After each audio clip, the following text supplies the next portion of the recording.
તમારી નીતિ જો સાચી હોય તો ગમે એટલો ખરાબ નસીબ હોય તમારા નસીબને તમે બદલાવી શકો છો.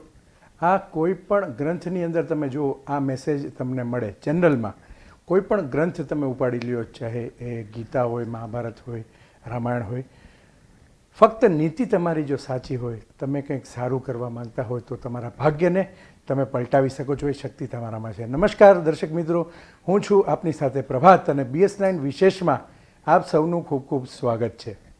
મિત્રો, આજે મારી સાથે ફરી એક વખત ઉપસ્થિત છે શ્રી શૈલેષભાઈ બોરીચા, જેઓ શ્રીમદ ભગવદ્ ગીતા, રામાયણ, મહાભારત અને આ પ્રકારની તમામ ગ્રંથોના વિદ્વાન છે અને અલગ અલગ જગ્યાએ એમણે ઘણા બધા વ્યાખ્યાન આપ્યા છે. ઓલ ઇન્ડિયા રેડિયોમાં, અલગ અલગ મીડિયા ચેનલ્સમાં અને સોશિયલ મીડિયામાં પણ ઘણા બધા એમના વ્યાખ્યાનો આપ સાંભળો છો અને ખાસ BS9માં પણ આપ ઘણી વખત એમને સાંભળો છો. હમણાં હાલમાં જ એમણે રામાયણ ઉપર વાત કરી હતી અને ત્યારબાદ ગીતા ઉપર વાત કરી હતી. શ્રીમદ ભગવદ્ ગીતા એક મહાન ગ્રંથ જેને આપણે કહીએ છીએ, અને આ ગ્રંથ મિત્રો એવો ગ્રંથ છે જેની અંદર ઘણું બધું છે. ફક્ત તમારી તૈયારી હોવી જોઈએ કે આની અંદરથી આપણે શું શીખી શકીએ. ઘણું બધું છે અને અત્યારે તો હાલમાં ઘણા બધા કોલેજીસની અંદર, ઇવન ફોરેનમાં પણ ગીતા ઉપર લેક્ચર આપવામાં આવી રહ્યા છે. તો આજે ફરીથી ગીતા ઉપર, શ્રીમદ ભગવદ્ ગીતા ઉપર ચર્ચા કરીશું શ્રી શૈલેષભાઈ બોરીચા સાથે. શૈલેષભાઈ, આપનું ફરીથી સ્વાગત છે. શૈલેષભાઈ, સૌ પહેલાં તો આપણે ગયા એપિસોડમાં જે વાત કરી હતી શ્રીમદ ભગવદ્ ગીતા ઉપર, ઘણા બધા પોઈન્ટ્સ જે અલગ અલગ અધ્યાયો છે એના વિશે આપણે ચર્ચા કરી હતી. પણ ખાસ દર્શકોના પ્રશ્નો છે, અમુક પ્રશ્ન. એક પ્રશ્ન મારા એક BS9ના બહુ જૂના દર્શક છે, એમનો એક પ્રશ્ન આવ્યો છે, એટલે ખાસ પહેલાં એ પ્રશ્નથી શરૂઆત કરીએ કે જે ગર્ભવતી સ્ત્રી છે, તો ગર્ભવતી સ્ત્રી જે છે એના માટે એમાં સૂચન કરવામાં આવ્યું છે કે 5 બાબતોનું ધ્યાન ગર્ભવતી સ્ત્રીએ રાખવું જોઈએ, જેથી એમનું જે બાળક છે એ સુસંસ્કારી બને, એની અંદર સંસ્કારો આવે ને સારા સંસ્કારોનું સિંચન થાય અને સારો માણસ બની શકે અથવા સારી મહિલા બની શકે. તો એના વિશે આપણે ચર્ચા કરવાની છે. અને બીજું મારે તમને એ પણ પૂછવાનું છે કે જે અભિમન્યુની વાત છે મહાભારતમાં, જે એમને સાંભળ્યું તો હતું પણ અડધી જ વાત સાંભળી હતી કે ચક્રવ્યૂહમાંથી કેવી રીતે બહાર નીકળવું, તો અડધી વાત સાંભળી એટલે એમનો જે દેહ વિલય થઈ ગયો. તો એ પણ કેટલું જરૂરી છે, કારણ કે એવું કહેવાય જ છે આપણી ભાષામાં કે અધૂરું જ્ઞાન છે એ ખૂબ ભયંકર છે. જ્ઞાન તમારી પાસે હોય તો એ પૂરેપૂરો જ્ઞાન હોય તો જ તમે ભવિષ્યમાં તમને કામ લાગે, અને અધૂરું જ્ઞાન છે એ હંમેશા તમને તકલીફમાં જ મૂકે છે. તો પહેલાં તો આપણે આ જે પ્રશ્ન છે ગર્ભવતી સ્ત્રી વિશેનો, તો એવી કઈ 5 બાબતો છે શૈલેષભાઈ જેનું ધ્યાન ગર્ભવતી સ્ત્રીએ રાખવું જોઈએ? શ્રીમદ ભાગવત મહાપુરાણનો આ પ્રસંગ છે સાહેબ. જી. અને બધા આ વાતથી પ્રચલિત છે. આત્મદેવ નામે એક સુસંસ્કારી બ્રાહ્મણ છે. જી. એમને લગ્નના ઘણા સમય પછી સંતાન પ્રાપ્તિ થતી નથી, અને આ સંસ્કારી બ્રાહ્મણ જે કંઈ કર્મકાંડ દ્વારા પોતાને પ્રાપ્ત થાય એ જે એકઠું કરે એમાંથી ધીમે ધીમે પોતાનો 10% હિસ્સો પોતે પણ દાન આપે છે. ધીમે ધીમે 10 વર્ષ, 12 વર્ષ, 15 વર્ષ સમય જતા ગયા સાહેબ, અને સંતાન પ્રાપ્તિ ન થઈ એટલે આત્મદેવને વૈરાગ્ય જાગ્યો કે આ બધી સંપત્તિ હું આ કર્મકાંડ કરી અને બધા પાસેથી એકઠું કરી અને હું આને શું કરીશ. એટલે આત્મદેવ 10%માંથી ધીમે ધીમે 20%, 30%, 40%, એમ ધીમે ધીમે 90% સુધી પોતાની સંપત્તિ, એ મેળવેલી સંપત્તિ કે જે કાંઈ વસ્તુ મળે એ બધું દાન પૂન કરે. માત્ર 10% હિસ્સો રાખે, જે જરૂરી છે આહાર વિહાર માટે એટલું. પણ તકલીફ અહીંયા એ થઈ કે તેમની પત્ની જે છે એમને સંતાન જોઈ છે. આત્મદેવ તો સંસ્કારી છે. શ્રીમદ ભાગવતમાં તો એટલી સ્પષ્ટતા વેદવ્યાસે કરેલી છે સાહેબ કે સૂર્ય જેવો તેજસ્વી બ્રાહ્મણ છે.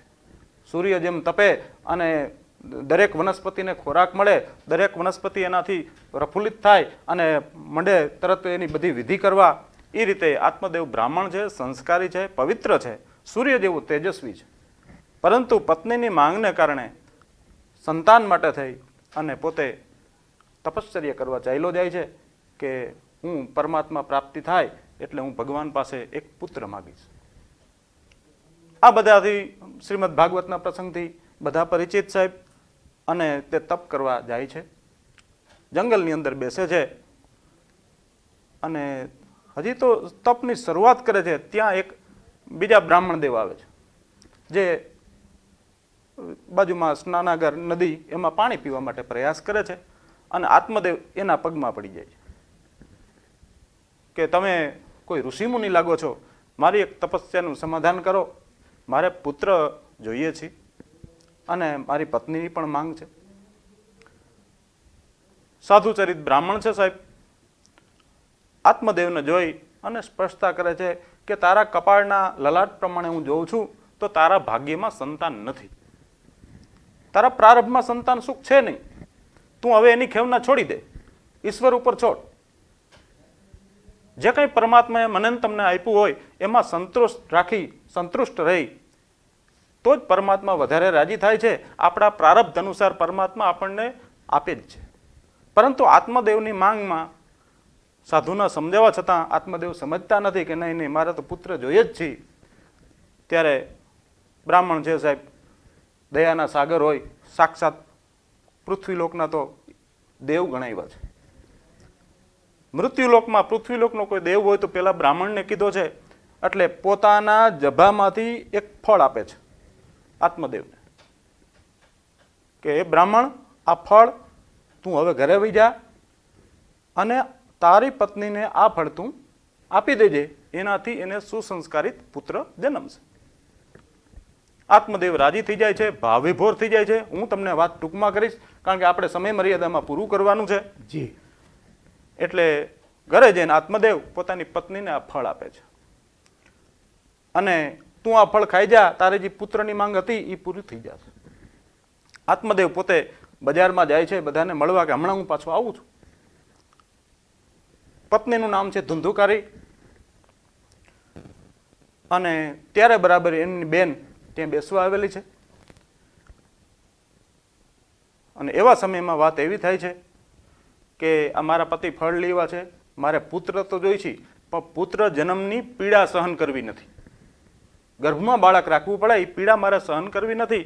એટલે એમની સગી બેન છે એટલે એ એમ વાત કરે છે કે તારા પતિને ક્યાં ખ્યાલ છે, મારા પતિને થોડીક સંપત્તિ દેશે ને, તમારી પાસે ઘણું છે એટલે મારા પેટમાં ગર્ભમાં બાળક છે, મારું બાળક આવશે ને એ હું તને આપી દઈશ, તું ની આવતી રહેજે પ્રસૂતા કરવા માટે અને આપણે તારું બાળક અવસાન પામ્યું છે એવું રજૂ કરી ટૂંકમાં એક નાટ્યાત્મક ભાવ રજૂ કરી અને તારે પ્રસૂતાની પીડા સહન ન કરવી પડે અને પુત્ર પણ પ્રાપ્ત થાય. અને આ ફળનું શું કરવું? એટલે એની બે બહેનોની ચર્ચા પ્રમાણે કે આ ફળ તું ગાયને આપી દે, તારો પતિ આવે એ પહેલા એને કાંઈ ખ્યાલ આવે નહીં. એ પૂછે ફળ ખાઈ લીધું તો કહેવાનું હા ખાઈ લીધું. શાસ્ત્રમાં સ્પષ્ટતા કરી છે 3 જણા છે ને કોઈના વંશમાં રહ્યા નથી. એમાં એક નારી આવે. નારીને કોઈ બાંધવા જાય ને સાહેબ એ શક્તિ છે, એ બંધાય નહીં, એ સ્વતંત્ર છે. એને માણસ દબાણમાં રાખવા જાય, ગુલામ કરવા જાય એ વસ્તુ સારી નથી. અને એ 3 જણા કોઈના વશમાં થતા નથી. એક નારી, એક રાજા અને ત્રીજું શાસ્ત્ર. શાસ્ત્રમાં કોઈ એમ ન કહી શકે કે હું શાસ્ત્રનો નિપુણ છું, મને શાસ્ત્રની બધી ખબર છે. ગોસ્વામીજી સ્પષ્ટતા કરે છે શાસ્ત્ર સુચિંતિત પુનિ પુનિ દેખિય ભૂપ સુસેવિત બસ નહીં લેખિય રાખિય નારી જદપી ઉર્માહી રાખિય નારી જદપી ઉર્માહી નૃપતિ શાસ્ત્ર જુબતી બસ નાહી શાસ્ત્ર સુચિંતિત પુનિ પુનિ દેખિય ભૂપ સુસેવિત બસ નહીં લેખિય રાખીય નારી જદપી ઉર્માહી જુબતી શાસ્ત્ર નૃપતિ બસ નાહી રાખીય નારી જદપી ઉર્માહી જુબતી શાસ્ત્ર નૃપતિ બસ નાહી ગોસ્વામીજી સ્પષ્ટતા કરે છે 3 જણા સ્વતંત્ર છે એને કોઈ વશમાં રાખી શકે નહીં એની ઉપર કોઈ પૂર્ણતઃ ભરોસો રાખી શકે નહીં એમાં એક સ્ત્રી બતાવી છે પછી પોતાની પત્ની હોય મા હોય દીકરી હોય બેન હોય કોઈ પણ પાત્ર હોય સ્ત્રી તમારા વશમાં રહે નહીં આવી સ્પષ્ટતા કરી શ્રીમદ ભાગવતમાં નંબર 2 કોઈ પણ રાજા હોય એ કોઈના વશમાં રહે નહીં પછી તમારે એની દરરોજની બેઠું હોય તો ભલે તમારો ભાઈ હોય તો ભલે રાજાને રાજ્ય વહીવટ પ્રમાણે નિર્ણય લેવા પડે એ કોઈના અંકુશમાં ન રહે ત્રીજું શાસ્ત્ર જે શાસ્ત્રનો તમે અભ્યાસ કરતા હો ભગવદ્ ગીતાનો તો કોઈ એમ ન કહી શકે કે ભગવદ્ ગીતાની મને બધી ખબર છે કોઈ એમ ન કહી શકે હું ભાગવતમાં નિપુણ છું હું કાંઈ નથી એમ કહી શકે કારણ કે શાસ્ત્ર કોઈને વશમાં રહે નહીં જેવો એનો અહંકાર આવે તરત શાસ્ત્ર ભૂલ ખવડાવી દે જેવો એનો અહંકાર આવે એટલે આપણે સ્ત્રીના વિશ્વાસઘાત ઘણા જોઈ છે જેવો અહંકાર આવે એટલે મારે આની આ સંબંધ હતો પણ મારું કામ ન કર્યું એવા આપણે કિસ્સા રાજાના પણ જોતા હોય છે એટલે ત્રણેય કોઈની વશની વાત નથી એ સ્વતંત્ર છે અહીંયા ફળ ગાયને ખવડાવી દીધું છે પણ સાધુએ જે સાહેબ ફળ આપ્યું છે આત્મદેવ બ્રાહ્મણને સાધુએ ફળ આપી અને આત્મદેવ બ્રાહ્મણને આ 5 વસ્તુ કરી કે હે આત્મદેવ તું તારી પત્નીને જઈ અને આ ફળ ખાવાનું કહેજે અને જ્યાં સુધી બાળકનો જન્મ ન થાય ત્યાં સુધી આ 5 વસ્તુનું દરરોજ સેવન કરે દરરોજ પાલન કરે એવી વાત તું કરજે જેથી કરીને બાળક અતિ નિર્મળ બનશે એ બાળક વિભૂતિ પ્રકારનું જન્મ છે એ તેજમય સૂર્યની જેમ પ્રકાશિત થશે કઈ કઈ 5 વસ્તુ છે શ્રીમદ ભાગવત મહાપુરાણ સ્પષ્ટતા કરે છે સત્યમ શોચમ દયા દાનમ મેક ભક્તમ તું ભોજનમ સત્યમ શોચમ દયા દાનમ મેક ભક્તમ તું ભોજનમ વર્ષા વિધિ સ્ત્રિયા કાર્ય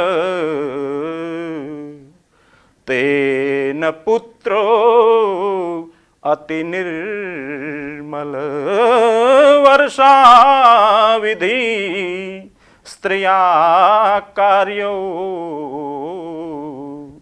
તેન પુત્રો અતિ નિર્મલ શ્રીમદ ભાગવત મહાપુરાણ 1લો સ્કંદ 4થો અધ્યાય અને એનો 42મો શ્લોક ભગવાન વેદવ્યાસ આવી સ્પષ્ટતા કરે છે ગર્ભવતી સ્ત્રી જો આ 5 વસ્તુનું પાલન કરે તો એમનું બાળક દિવ્ય ભવ્ય રમ્ય થાય 1 સત્યમ દરરોજ જેમ બને એમ ગર્ભવતી સ્ત્રીએ સત્યનો આગ્રહ રાખવો જોઈએ એટલે ખોટું બોલવાથી જૂઠું બોલવાથી દૂર રહેવું જોઈએ કારણ વગરની વાતમાં જૂઠું બોલવું ન જોઈએ સત્યનો આગ્રહ રાખે તો એ બાળકના ગર્ભના સંસ્કાર એ સત્યવાદી બને તો પહેલું સત્યમ ગર્ભવતી સ્ત્રીએ જ્યાં સુધી બાળકનો જન્મ ન થાય ત્યાં સુધી જેમ બને એમ સત્ય વસ્તુ બોલવી જોઈએ સત્યનો આગ્રહ રાખવો જોઈએ આવું બ્રાહ્મણ દેવે આત્મદેવને કીધેલું નંબર 2 શોચમ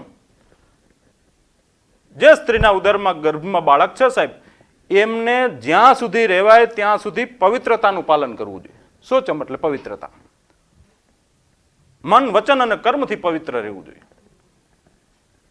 બીજું લક્ષણ એ બતાવ્યું ત્રીજું લક્ષણ બતાવ્યું દયા દરેક જીવ માત્ર પ્રત્યે દયા ભાવ રાખવો જોઈએ કોઈના પ્રત્યે શત્રુભાવ રાખવો ન જોઈએ શત્રુ પ્રત્યે પણ શત્રુભાવ રાખવો ન જોઈએ રામાયણમાં તો ગોસ્વામીજી સ્પષ્ટતા કરે છે, જાકે સુમિરન તેરી પુનાસા, જાકે સુમિરન તેરી પુનાસા, નામ શત્રુઘ્ન વેદ પ્રકાશા, નામ શત્રુઘ્ન વેદ પ્રકાશા. વશિષ્ઠજીને જ્યારે બાળક આપવામાં આવે છે કે આનું નામકરણ સંસ્કાર કરો, એટલે વશિષ્ઠજી કહે છે કે આનું નામ હું શત્રુઘ્ન રાખું છું, કે આનું નામ લેવાથી માણસને શત્રુ નહીં, શત્રુતાનો જ નાશ થઈ જશે.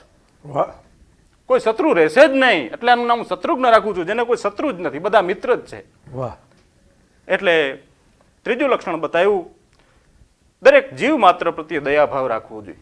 ગર્ભવતી સ્ત્રી જ્યાં સુધી રહેવાય ત્યાં સુધી દરેક જીવ પ્રત્યે દયા, કોઈને કારણ વગરનું મન વચન કર્મથી દુઃખ પહોંચે એવું ન બોલવું, એવું વર્તન ન કરવું. આપણા ઘરમાં પરિવારમાં કેમ ન હોય સાહેબ, સંયુક્ત પરિવારનો દેરાણી હોય, જેઠાણી હોય, સાસુ, કોઈ પણ વસ્તુમાં કોઈને દુઃખ થાય એવું ન બોલવું, દયાભાવ રાખવો.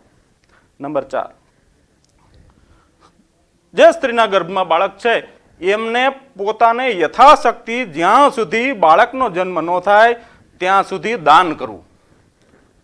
સત્યમ શોચમ દયા દાનમ, તેમને યથાયોગ્ય દાન કરવું. દાન એટલે એમ નથી વાત કરી મકાન વેચીને આપી દો પૈસા, કે તમારી સ્થિતિ કરતા વધારે દાન કરો એમ નહીં. દાન એટલે યથાશક્તિ. દાન એટલે ખાલી ધનનું દાન, અન્નદાન, પાણીનું દાન કાંઈ ન થાય તો દાન એટલે કોઈને બે સારી વાત કયો એ પણ એક દાન છે, કોઈને સાચી દિશામાં દોરો એ પણ દાન છે, કોઈ અસંસ્કારીને સંસ્કારી કરો એ પણ દાન છે, કોઈને વ્યસનમાંથી દૂર કરો અને વ્યસન મુક્ત કરો એ પણ દાન છે. કોઈ પણ રીતે સારી ભાવના કેળવાય, યથાયોગ્ય આમ દેવાની વૃત્તિ એ પણ દાન. કોઈ પણ વસ્તુ આપે, પછી એક શ્લોક જ ગીતાજીનો આપ્યો તો પણ દાન છે. બિલકુલ. એટલે ગર્ભવતી સ્ત્રીએ યથાયોગ્ય દરરોજ દાન કરે તો એના બાળકમાં સંસ્કાર આખા અલગ જ આવશે. ચોથું લક્ષણ બતાવ્યું અને પાંચમું લક્ષણ બતાવ્યું, સત્યમ શોચમ દયા દાનમ મૈક ભક્તમ તું ભોજનમ. અને શક્ય હોય તો એ ગર્ભવતી સ્ત્રીના હાથે અન્નદાન કરાવવું. યથાયોગ્ય કોઈ સાધુ, બ્રાહ્મણ, ભૂખા કોઈ પણ હોય, પાણીનું દાન અથવા તો અન્નનું દાન કરવામાં આવે. આ 5 વસ્તુનું પાલન કરવામાં આવે, વર્ષાવિધિ સ્ત્રીયા કાર્યમ, તો તેમનો પુત્ર કેવો થશે તો કે અતિ નિર્મલ. એમનો પુત્ર એવો પવિત્ર અને એવો નિર્મળ થાય કે એમનો યશ આપોઆપ વધવા માંડે. ભાગવતમાં આવું 4થા અધ્યાયમાં 42મા શ્લોકમાં 1લા સ્કંદમાં ભગવાન વેદવ્યાસે વર્ણન કરેલું છે. એટલે ગર્ભવતી સ્ત્રીના આ 5 લક્ષણો હતા કે એમને 5 વસ્તુનું ધ્યાન રાખવું જોઈએ. બીજું શૈલેષભાઈ, મારે આપને એ પૂછવાનું કે શ્રીમદ ભગવદ્ ગીતામાં જે જપ, તપ અને દાનનું જે મહત્વ, યજ્ઞદાનનું જે મહત્વ સમજાવવામાં આવ્યું છે, તો એના વિશે આપ શું કહેશો? સાહેબ, શ્રીમદ ભાગવત ગીતાના 18મા અધ્યાય મોક્ષન્યાસ યોગમાં 5મા શ્લોકમાં ભગવાન આવી સ્પષ્ટતા કરે છે, યજ્ઞદાન તપઃ કર્મ ન ત્યાજ્યમ કાર્યમેવ તત. યજ્ઞદાન તપઃ કર્મ પાવનાનિ મનીષિણામ. 18:5. યજ્ઞદાન અને તપ રૂપી કર્મ બધું છોડીને જતા રહેલા ત્યાગીએ પણ ત્યાગવા જોઈએ નહીં. ત્યાગીએ પણ યજ્ઞદાન અને તપ સતત કરતા રહેવું જોઈએ. કારણ બતાવ્યું કે શું કામ કરવું જોઈએ. બધું ત્યાગ કરી દીધો છે, પછી યજ્ઞ કરવાની શું જરૂર, પછી તપ કરવાની શું જરૂર, પછી દાન કરવાની શું જરૂર? ભગવાને સ્પષ્ટતા બતાવ્યું છે, યજ્ઞદાન તપઃ કર્મ પાવનાનિ મનીષિણા. એ મનુષ્યને બુદ્ધિને શુદ્ધ કરનારા છે. આપણી બુદ્ધિ અશુદ્ધ થઈ જાય છે. આપણી બુદ્ધિ તરત આમ છેતરપિંડી વાળી, તરત આમ નફાની ભાવના વાળી, ફળની ઈચ્છા વાળી એવી બુદ્ધિ દૂર કરવા અને સાત્વિક બુદ્ધિ માટે પરમાત્મા કહે છે આ યજ્ઞદાન અને તપરૂપી જો કોઈ કર્મ કરે તો એમની બુદ્ધિ શુદ્ધ થઈ જાય છે. ભગવાન આવી સ્પષ્ટતા કરે છે 18મા અધ્યાયના 5મા શ્લોકમાં. પણ હવે હું ને તમે બધા યજ્ઞ આપણે એટલા બધા ન કરી શકી. યજ્ઞના તો વિદ્વાનોએ ઘણા પ્રકાર પાડ્યા છે, રાજસૂર્ય યજ્ઞ, અશ્વમેઘ યજ્ઞ, કોઈ કેટલા સાહેબ યજ્ઞ આવે. અધિયજ્ઞ 8મા અધ્યાયના 1-2 શ્લોકમાં છે, અધિ ભૂતમ ચ કિમ પ્રોક્તમ અધિદેવમ કિમ ઉચ્યતે, ઘણા યજ્ઞ છે, પણ ભગવાન કૃષ્ણએ એ પણ દયા કરી. મહર્ષિણાનામ ભૃગુ અહમ ગિરામ અસ્મિ એકમ અક્ષરમ યજ્ઞાનામ જપ યજ્ઞ ચ અસ્મિ સ્થાવરાણામ હિમાલય. 10મો અધ્યાય 25મો શ્લોક. હે અર્જુન, મહર્ષિઓમાં હું ભૃગુ, અર્થબોધક શબ્દમાં એક અક્ષર ઓમકાર, સર્વ પ્રકારના યજ્ઞમાં હું જપ યજ્ઞ અને સ્થાવરોમાં હિમાલય હું છું. 10-25 એટલે બધા યજ્ઞ સમયની અનુકૂળતા, સ્થાનની અનુકૂળતા, ધનની અનુકૂળતા બધું ન હોય તો પરમાત્માનું નામનો યજ્ઞ છે એને જપ યજ્ઞ કહેવામાં આવે. એ દરેક લોકો ભાવ કુભાવ કોઈ પણ રીતે ગમે તે સ્થળે, ગમે તે જગ્યાએ, ગમે તે સ્થિતિમાં પરમાત્મા કે બધું લેવામાં આવે તો એ મારો યજ્ઞ છે અને હું તરત એને સ્વીકારું છું. એવા યજ્ઞને સાત્વિક યજ્ઞ કહેવામાં આવ્યો છે. એ 17મો અધ્યાયનું નામ છે શ્રદ્ધાતય વિભાગ યોગ. એમાં યજ્ઞના 3 પ્રકાર પાડવામાં આવ્યા છે: સાત્વિક યજ્ઞ, રાજસી યજ્ઞ અને તામસી યજ્ઞ. 17મો અધ્યાય જેના માટે સાહેબ 3 પ્રકારની પ્રકૃતિનું વર્ણન. ભગવાન કૃષ્ણ અર્જુનને સ્પર્શતા કરે છે. હે અર્જુન, સાત્વિક યજ્ઞ કોને કહેવાય? અફલાકાક્ષિભિ યજ્ઞ વિધિદ્રષ્ટ યજયતે અષ્ટવ્યમ એવૈતિ મનઃ સમાધાય સાત્વિકી. 17-11 17મો અધ્યાય 11મો શ્લોક. હે અર્જુન, સાત્વિક યજ્ઞ એ છે જે યજ્ઞની અંદર ફળની કોઈ ઈચ્છા કરવામાં આવતી નથી. હું આ યજ્ઞ કરું તો મને આ ફળ મળે, હેતુથી કરવામાં આવતો નથી. પરમાત્માને હેતથી, પ્રેમથી યજ્ઞ કરવામાં આવે છે. એ યજ્ઞ સાત્વિક છે. યજ્ઞ કરવો એ કર્તવ્ય છે એવા ભાવથી કરવામાં આવે છે. પરમાત્માને આહુતિ આપવામાં આવે છે. એ યજ્ઞ સાત્વિક યજ્ઞ તું જાણ. બીજો યજ્ઞનો પ્રકાર બતાવ્યો છે સાહેબ, રાજસી યજ્ઞ. અભિસંધાય તું ફલમ દંભાર્થમ અપિ ચ એવયત એ જયતે ભરત શ્રેષ્ઠ તમ યજ્ઞમ વિધિરાજસમ. 17-12 જે યજ્ઞની અંદર કોઈ પણ ફળનો હેતુ રહેલો છે, કોઈ પણ ઉદ્દેશ્ય રહેલો છે કે હું આના માટે યજ્ઞ કરું છું, એની અંદર કોઈ પણ એક હેતુ પડેલો છે, એક ઉદ્દેશ છે, એક લક્ષ્ય છે, એવા હેતુથી યજ્ઞ કરવામાં આવે છે. એ યજ્ઞ રાજસી છે. સાત્વિક યજ્ઞ જેટલો એ યજ્ઞ ફળ આપી શકતો નથી. અને યજ્ઞનો ત્રીજો પ્રકાર બતાવતા પરમાત્મા વર્ણન કરે છે તામસી યજ્ઞનું. વિધિહીનમ અસૃષ્ટાનમ મંત્રહીનમ અદક્ષિણમ શ્રદ્ધા વિરહિતમ યજ્ઞમ તામસમ ઉદાહતમ. 17-13 જે યજ્ઞની અંદર કોઈ વિધિ વિધાન કરેલું નથી, મહાદેવનું આસન નથી, એ યજ્ઞ તામસી છે. વિધિહીનમ એમાં કોઈ વિધિ નથી. અસૃષ્ટાનમ જે યજ્ઞ કરીને યજમાનોને અન્નદાન આપવામાં આવતું નથી. યજ્ઞની અંદર જેટલા આવેલા હોય એમને ભોજન કરાવવું જોઈએ યથાયોગ્ય. અને બ્રાહ્મણ દેવ હોય તો એને દક્ષિણા પણ આપવાનો અધિકાર છે. એટલે યજ્ઞની અંદર જો અન્નદાન કરવામાં ન આવે તો યજ્ઞ સફળ થતો નથી. વિધિહીનમ અસૃષ્ટાનમ, અસૃષ્ટાનમ એટલે ભોજન કરાવવું, જ્યાં ભોજન કરવામાં આવતું નથી. મંત્રહીનમ જે યજ્ઞમાં પરમાત્માના નામની આહુતિ આપવામાં આવતી નથી, મંત્રને બોલાતું ઉચ્ચારણ થતું નથી. અદક્ષિણમ જે યજ્ઞની અંદર બ્રાહ્મણને દક્ષિણા આપવામાં આવતી નથી, એ યજ્ઞ સફળ થતો નથી. બ્રાહ્મણ દક્ષિણાનો અધિકારી છે, એ હકદાર છે, એ કોઈ માંગણ નથી. માંગણ છોરું મહીપતિ અને ચોથી ઘરની નાર તુલસી કે હોય કે ન હોય લાવ લાવ ને લાવ, એ માંગણ છે. બ્રાહ્મણ માંગણ નથી સાહેબ, એ તો પરમાત્માનો મોકલેલો દૂત છે. તમારું ધન પવિત્ર કરવું હોય, તમારે તમારી બુદ્ધિને શુદ્ધ કરવી હોય તો દક્ષિણા આપવાની વાત છે. એ કોઈને કાંઈ કહેતા નથી. એટલે વિધિહીનમ, મંત્રહીનમ, અસૃષ્ટાનમ, અદક્ષિણમ દક્ષિણા આપવામાં આવતી નથી. અને 5મી વસ્તુ એ કીધી શ્રદ્ધા વિરહિતમ યજ્ઞ. જે યજ્ઞની અંદર શ્રદ્ધા જ નથી તો યજ્ઞ કોઈ સફળ પરિણામ આપી શકે નહીં. કોઈ પણ કાર્ય શ્રદ્ધા વગર કરવામાં આવે તો એ ફળ સારું આપી શકે નહીં. એ તામસી યજ્ઞનું લક્ષણ બતાવ્યું. એટલે માણસો યજ્ઞ કરતા હોય તો એની અંદર કેવો એનો ભાવ છે. તામસી યજ્ઞ કાંઈ ફળ ન આપે, રાજસી યજ્ઞ આલોકમાં જ ફળ આપે, અને સાત્વિક યજ્ઞ છે એ આલોક અને પરલોક બંને ભાવ સુધારે છે. એ યજ્ઞના 3 પ્રકાર બતાવ્યા છે. એટલે યજ્ઞ એ કોઈ પણ ત્યાગીએ પણ યજ્ઞ કરવા જોઈએ. બીજું યજ્ઞ દાન. દાનનું વર્ણન ભગવદ્ ગીતામાં ભગવાન શ્રી કૃષ્ણએ કરેલું છે.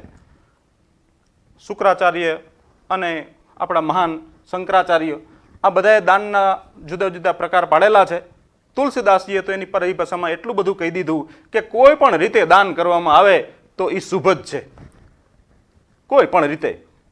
પણ અહીંયા ભગવાન કૃષ્ણ પ્રેક્ટિકલ બરાબર છે એટલે દાનનો મહિમા દેતા વર્ણન કરે છે.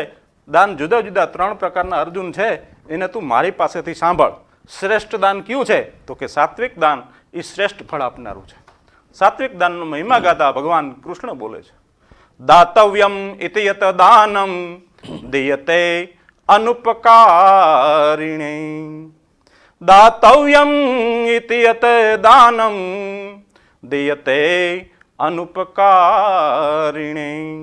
દેશે કાલે ચ પાત્રે ચ તત દાનમ સાત્વિકમ. સરેશભાઈ, યજ્ઞના 3 પ્રકારની જે વાત થઈ છે, તો દાન વિશે શું વર્ણન કરેલું છે? સાહેબ, ભગવાન શ્રી કૃષ્ણએ દાનના પણ 3 પ્રકાર પાડેલા છે. શ્રદ્ધાથી વિભાગ યોગ ભગવદ્ ગીતાના 17મા અધ્યાયમાં, સાત્વિક દાન, રાજસી દાન અને તામસી દાન. 3 પ્રકારની પ્રકૃતિના માણસો જુદું જુદું કરતા હોય, પણ એમાં શ્રેષ્ઠ દાન સાત્વિક દાન છે. એનું વર્ણન કરતા ભગવાન શ્રી કૃષ્ણ આ રીતે વર્ણન કરે છે, દાતવ્યમ ઇતિ યત દાનમ દીયતે અનુપકારિણે. દેશે કાલે ચ પાત્રે ચ તત દાનમ સાત્વિકમ સ્મૃતમ. અર્થાત દાતવ્યમ ઇતિ યત દાનમ, દાન એને જ કહેવામાં આવે છે કે જે દાનની અંદર પ્રત્યુપકારની અપેક્ષા નથી. દાતવ્યમ ઇતિ યત દાનમ દીયતે અનુપકારીણે. સામેવાળી વ્યક્તિ તમારા પરિચયમાં નથી, એને તમે જે આપો છો એને દાન કહેવામાં આવે છે. સાત્વિક દાન એ છે. અને દાનનો મહિમા કહેતા ભગવાન કૃષ્ણ વર્ણન કરે છે, દેશે કાલે ચ પાત્રે. 3 વસ્તુ ધ્યાન રાખીને સજ્જન માણસે દાન દેવું જોઈએ.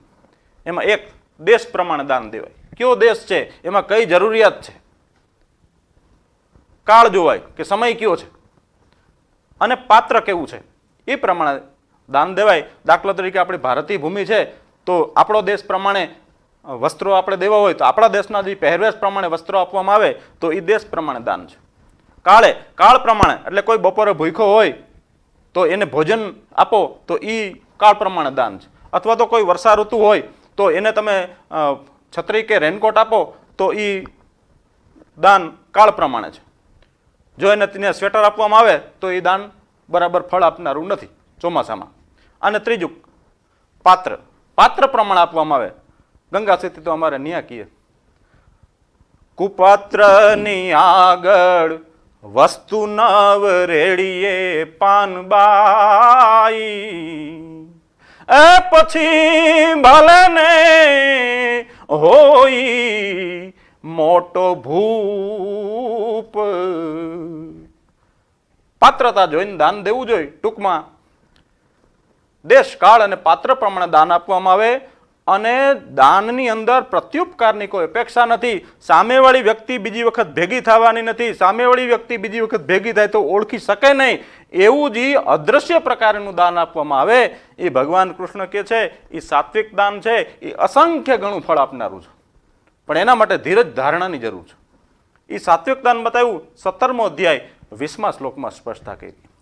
બીજું રાજસી દાનની વાત કરી. હે અર્જુન, આ સાત્વિક દાન છે, બીજું રાજસી દાન છે. યત તું પ્રત્યુપકારાર્થમ ફલમ ઉદ્દેશ્ય વા પુનઃ. યત તું પ્રત્યુપકારાર્થમ ફલમ ઉદ્દેશ્ય વા પુનઃ. દીયતે ચ પરિકિલિષ્ઠમ તત દાનમ રાજસમ ચલમ ધ્રુવમ તત દાનમ રાજસમ ચલમ ધ્રુવમ. હે અર્જુન, જે દાન કરવામાં આવે છે પણ દાનની અંદર પ્રત્યુપકારની અપેક્ષા રાખવામાં આવે છે.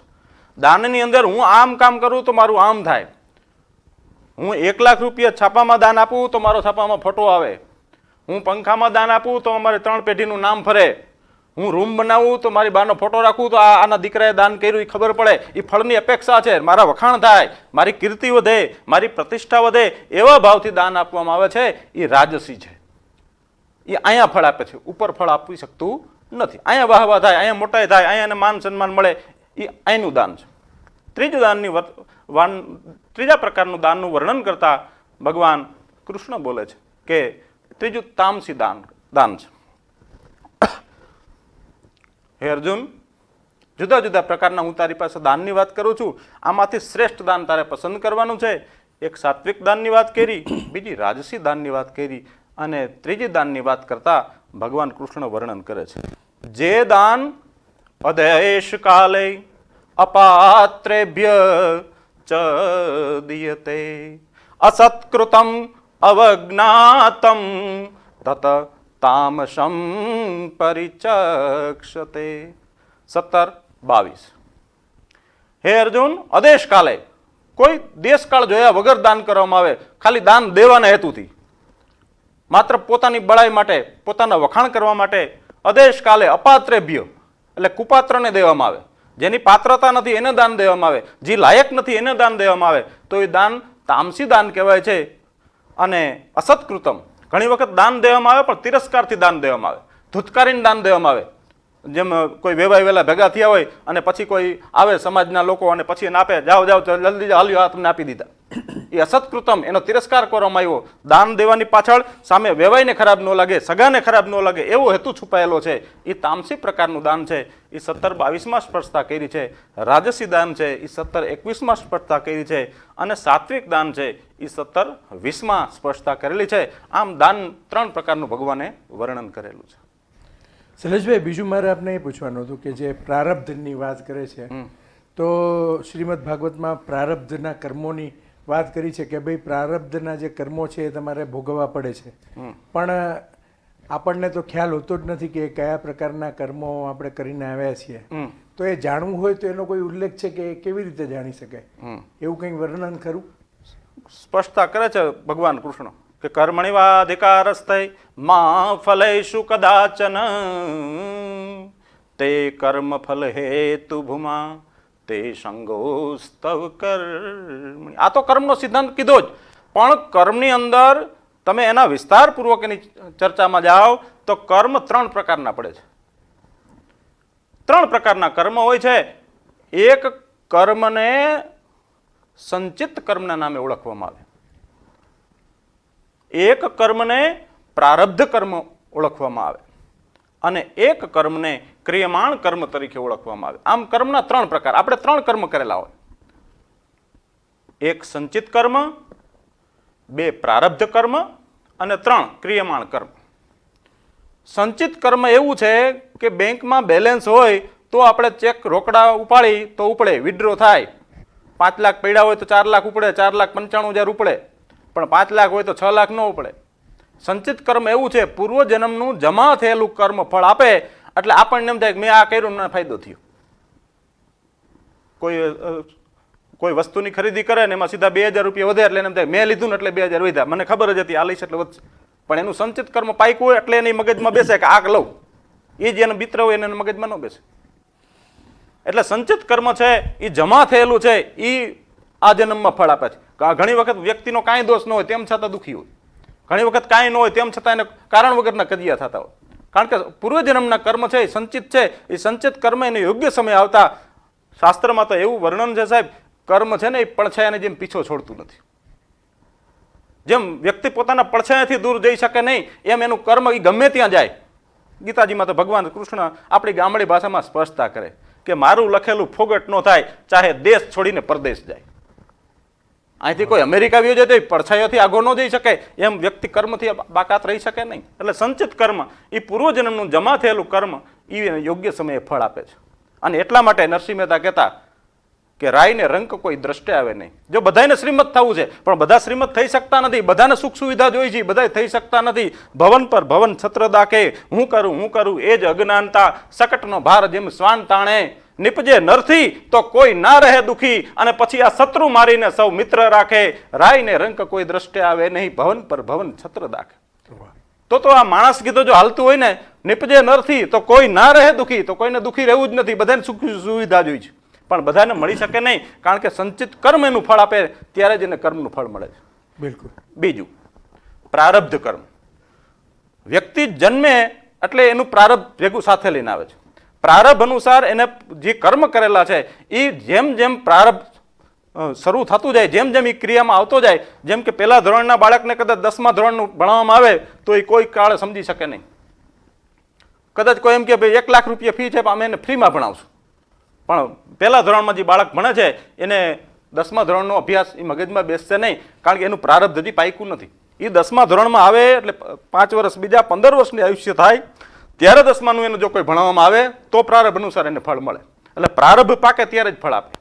સંચિત કર્મ પૂર્વ જન્મનું ફળ આપે, આ જન્મ પ્રારબ્ધ ફળ આપે. ત્રીજું કર્મ છે ક્રિયમાણ કર્મ. ક્રિયમાણ કર્મ વર્તમાનમાં જે ક્રિયા કરવામાં આવે છે, શુભ અશુભ કર્મ કરવામાં આવે છે, એ ક્રિયમાણ કર્મ સંચિત થઈને પછી ભવિષ્યમાં ફળ આપે છે. અત્યારે કોઈ અશુભ કર્મ કરે તો કદાચ એટલો હોશિયાર હોય, કોઈ માણસ ચતુર હોય, કોઈ એટલો બાહોશ હોય તો એની કોઈને ખબર ન પડે સાહેબ. પણ તુલસીદાસજીએ સ્પષ્ટતા કરી છે કે પાપ પુણ્ય છુપ છુપ કરો, સોવત કરો કે જાગ, તુલસી કબ લગ છુપ રહે ઘાસ ઘુસાઈ આગ. કોઈ પાપ ને પુણ્ય છાનુમુનો કરે, ચતુરાઈથી કરે, તુલસીદાસ કી બહુ જાજો સમય નહીં હાલે. 2 વર્ષ, 5 વર્ષ, 10 વર્ષમાં તો બધું બહાર આવશે કે આને આવું કૃત્ય કરેલું છે.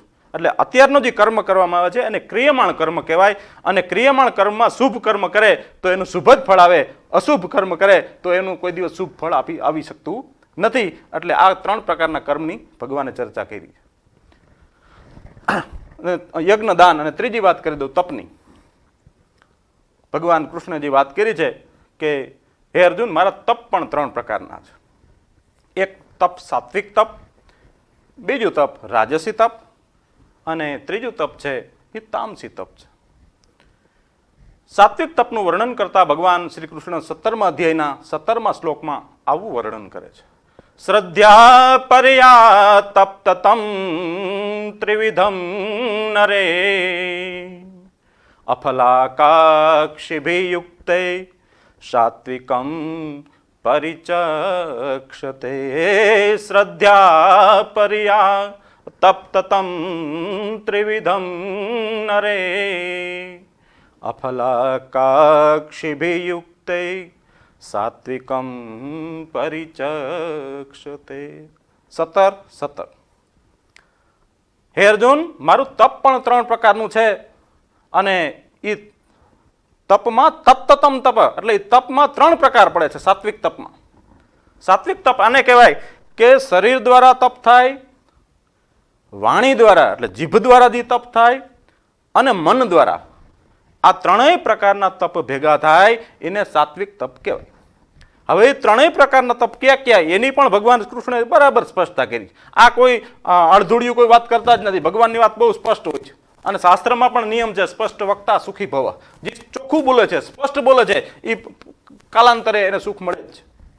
સુખની પાછળ દોડવા કરતા સ્પષ્ટ વક્તા થવું, આવું શાસ્ત્રો સૂચવે છે. એટલે પહેલું તપનું વર્ણન 3 પ્રકારના તપ, શરીર, વાણી અને મન. એમાં પહેલું શરીરનું તપ.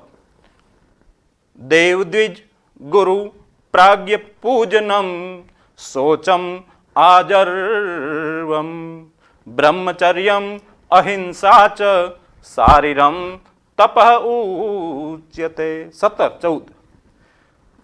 દેવ, કોઈ પણ દેવ દેખાય એને પ્રણામ કરવા જોઈએ.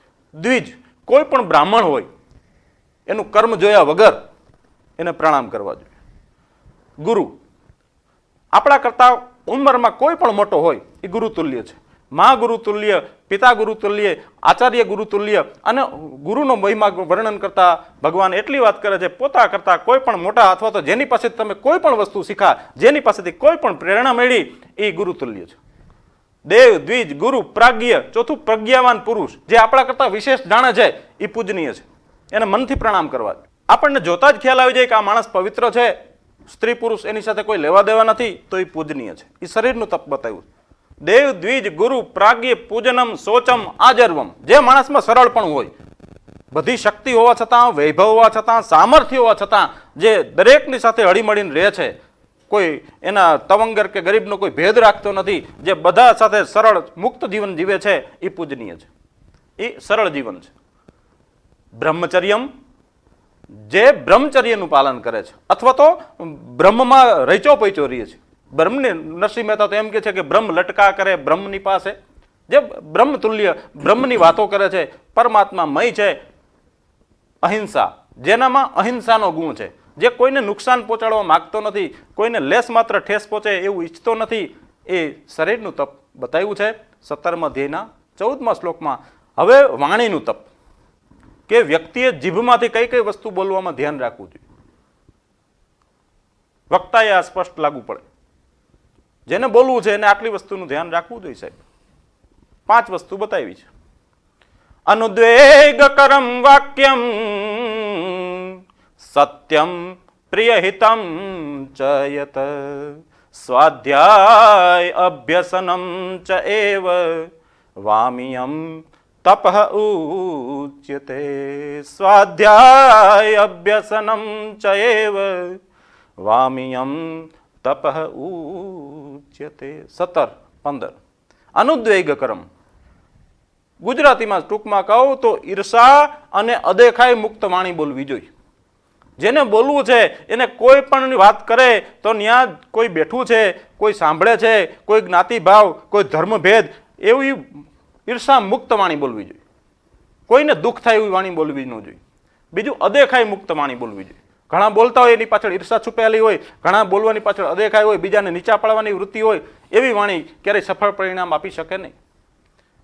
વાણીનું તપમાં એ ભલે એવું છે કે ઈર્ષા મુક્ત વાણી બોલવી, બીજું અદેખાઈ મુક્ત વાણી બોલવી, ત્રીજું લક્ષણ બતાવતા ભગવાન કૃષ્ણએ બધા ઉપર દયા કરી જગતમાં સાહેબ. સત્યની વ્યાખ્યાએ સ્પષ્ટતા કરી છે. સત્યમ પ્રિયહિતમ ચ યત.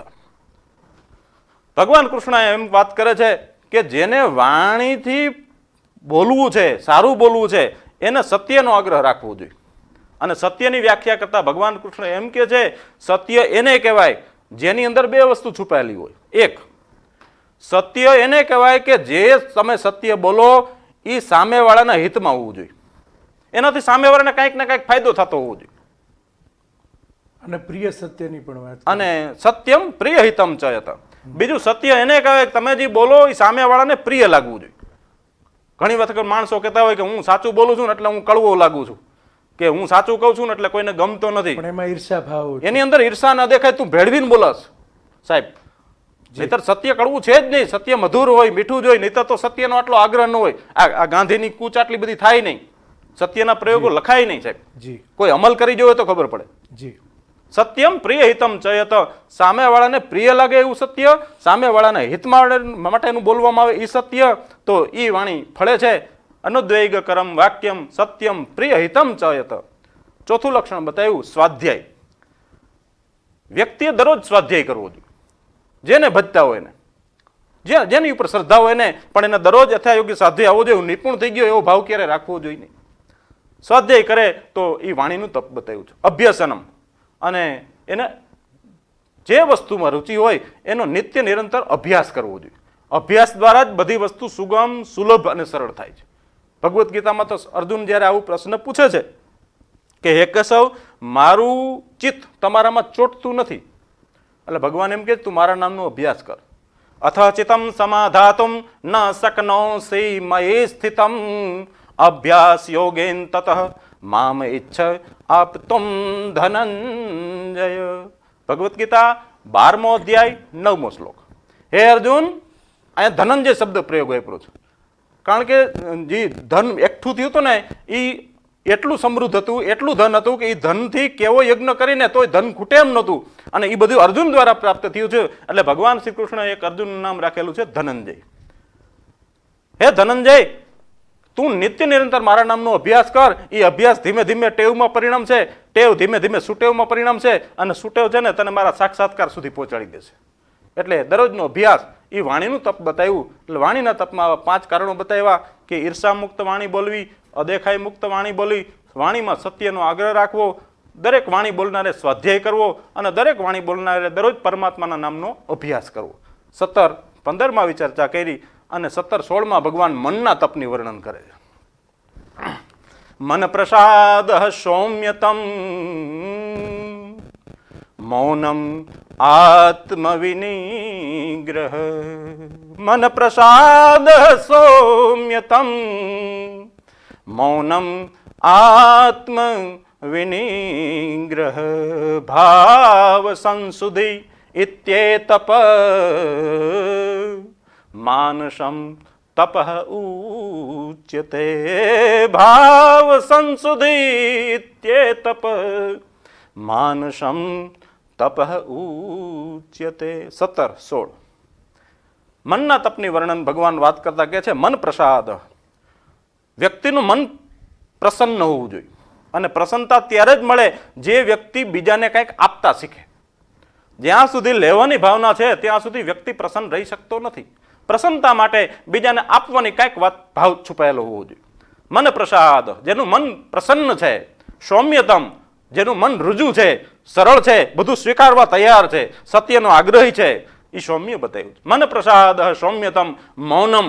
વ્યક્તિએ વ્યર્થ વાણીનો વિલાસ ન કરવો જોઈએ, યથાયોગ્ય વાણી બોલવી જોઈએ, એને મૌનમ કીધું. જરૂર હોય ત્યાં યથાયોગ્ય બોલવું જોઈએ, પણ ન જરૂર હોય ત્યાં ચૂપ રહેવું જોઈએ.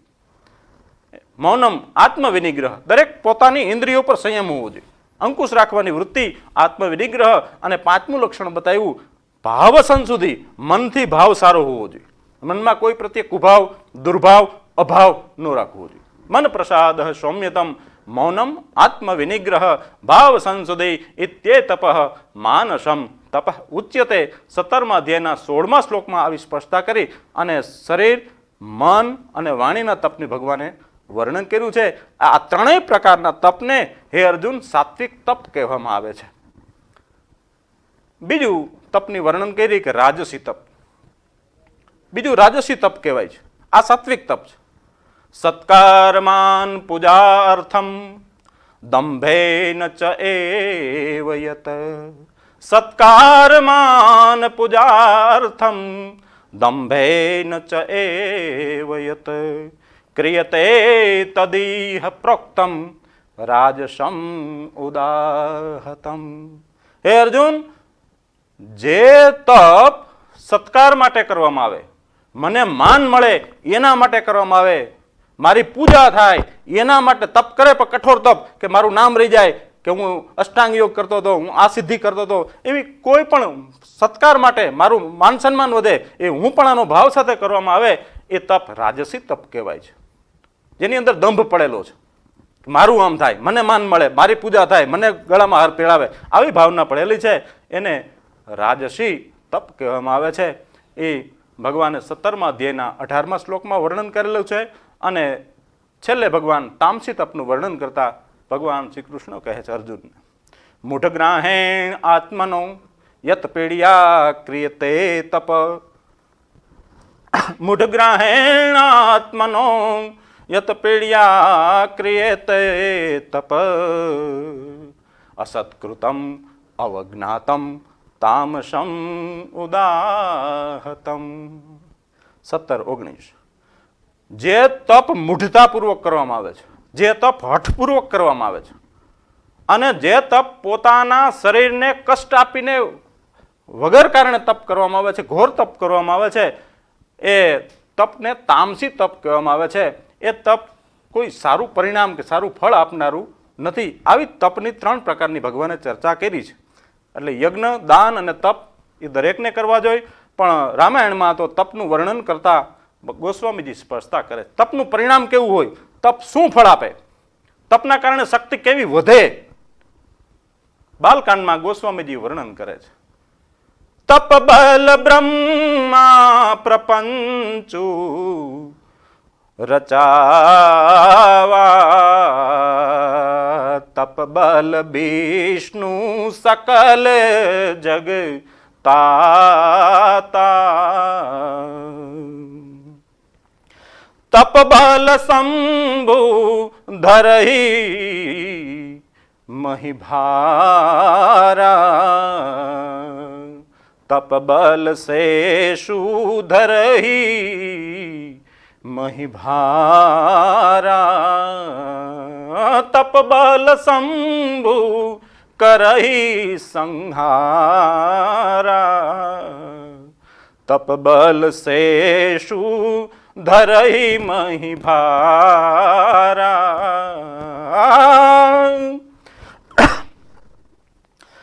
તપ બલ શંભુ કરહી સંહારા, તપ બલ શેષુ ધરહી મહિભારા. તપનું વર્ણન કરતા સતી શિવના વિયોગમાં જ્યારે તપ કરવા જાય છે અને સપ્ત ઋષિઓ પ્રસન્ન થાય છે, બ્રહ્માની વાણી પણ પ્રસન્ન થાય છે, બ્રહ્મદેવ, અને ત્યારે વર્ણન કરવામાં આવે છે, હે સતી, તમે અસંખ્ય તપ કર્યું શિવના માટે, અને હવે આ તપની શક્તિ એવી છે, તપ બલ બ્રહ્મા પ્રપંચુ રચાવા, તપને કારણે બ્રહ્મા આખા 14 ભવનના વિધાતા બન્યા છે. ભાગ્યના લેખ બ્રહ્માની લેખનીથી થાય છે. તપબલ વિષ્ણુ સકલ જગતાતા, વિષ્ણુ ભગવાન અર્થાત રામ ને કૃષ્ણ જેને આપણે કહીએ છીએ, એ પોતાના તપને કારણે આખી સૃષ્ટિનું પાલન કરે છે. વ્યક્તિને ભોજન દેવાની, વ્યક્તિને પાણીની તરસ છીપાવવાની એ વિષ્ણુ ભગવાને જવાબદારી લીધી છે. આ સૃષ્ટિમાં કોઈ પણ વ્યક્તિ ભૂખો સૂઈ શકશે નહીં.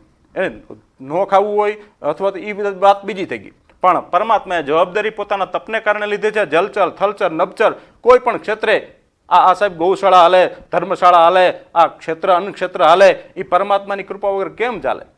સાચી વાત છે. તપબલ વિષ્ણુ સકલ જગ તાતા, તપબલ શંભુ ધરહી સંહારા. તપના કારણે શિવજી સંહાર કરે છે. જે આપણે કહીએ છીએ ભૂકંપ, જેને કહીએ છીએ હોનારત, જેને કહીએ છીએ સુનામી, એ એમ કે છે કે શિવજીની ઈચ્છાથી, શિવજીની કૃપા દ્રષ્ટિથી થાય છે. શિવજી જ્યારે ત્રાંડી નૃત્ય કરે છે અને એને જ્યારે સંહાર અધર્મનો નાશ વધી જાય છે, ત્યારે શિવ પોતાની જટા ખોલી અને શૈલ શુગ સમ વિશાલ જટા જૂત ચંદ્રમાલ ગંગ કે તરંગમાલ બિમલ નિર ગાજે લોચન ત્રય લાલ લાલ ચંદન કે કૌરી બાલ કમકમ સિંદર ગુલાબ ભ્રુકટી વર સાંજે મુંડન કે કંઠમાલ બિહ સત હર હૃદય ખુશાલ સ્ફટિક જાલ રુદ્રમાલ હરદયાલ રાચે બમ બમ બમ બમ રૂબાજ નાગ બેદ સ્વર સુસાજ શંકર મહારાજ આજ તાંડવ નાચે. એમ શિવજી જ્યારે જટા ખોલે છે ત્યારે સંહાર કરે છે, અને અધર્મનો નાશ થાય ત્યારે શિવજી સંહાર કરવા પ્રેરાય છે. અને એ જ તપના કારણે એમ કહેવાય છે કે શેષનાગ છે ને આ પૃથ્વીનો ભાર ધારણ કરીને પોતાની ફણી ઉપર રાખીને બેઠો છે. આખી પૃથ્વી જે ગોળ દડો છે એ શેષનાગની ફણી ઉપર છે. એ તપના કારણે શેષનાગ સ્થિર છે. શેષનાગ જરાક હલનચલન કરે એટલે પૃથ્વી ડામાડોળ થઈ જાય છે. એટલે પાર્વતીને કહેવામાં આવે છે, તપ આધાર સબ સૃષ્ટિ ભવાની, કરહી જાય તપુ અસ જીય જાની. હે ભવાની, માટે તમે તપનો આગ્રહ રાખો. અને પાર્વતી તપ કરવા જાય છે અને પછી એને શિવ મળે છે. પછી તો તુલસીદાસજી તો આખું ચરિત્રનું વર્ણન ફેરવે છે કે હવે મેં તમને સતીનું વર્ણન કીધું, હવે હું શિવનું વર્ણન કહું, પણ એ વાત બીજી થઈ જાય છે. મિત્રો, શૈલેષભાઈ બોરીચા સાથે આજે ઘણી બધી મહત્વપૂર્ણ ચર્ચા આપણે કરી. ભગવદ્ ગીતા વિશે, મહાભારત વિશે ઘણી બધી રસપ્રદ વાતો એમણે આપણી સમક્ષ મૂકી, અને એવી આશા રાખીએ છીએ કે આપને ગમશે અને આપ વધુને વધુ શેર કરજો, કારણ કે સોશિયલ મીડિયાની અંદર પણ અમારું નેટવર્ક છે, એટલે વધુને વધુ સોશિયલ મીડિયામાં ને વધુ લોકો સુધી આ વાત, આ માહિતી પહોંચે એવો અમારો હેતુ છે. જોતા રહેજો BS9 વિશેષ પ્રભાતની સાથે. આપનો ખૂબ ખૂબ ધન્યવાદ શૈલેષભાઈ, આપ સ્ટુડિયો પર આવ્યા. આપ મિત્રો જોતા રહેજો BS9 વિશેષ પ્રભાતની સાથે. આપનો આગામી દિવસ શુભ રહે, મંગલમય રહે. જય હિન્દ, જય ભારત. જય હિન્દ, જય ભારત.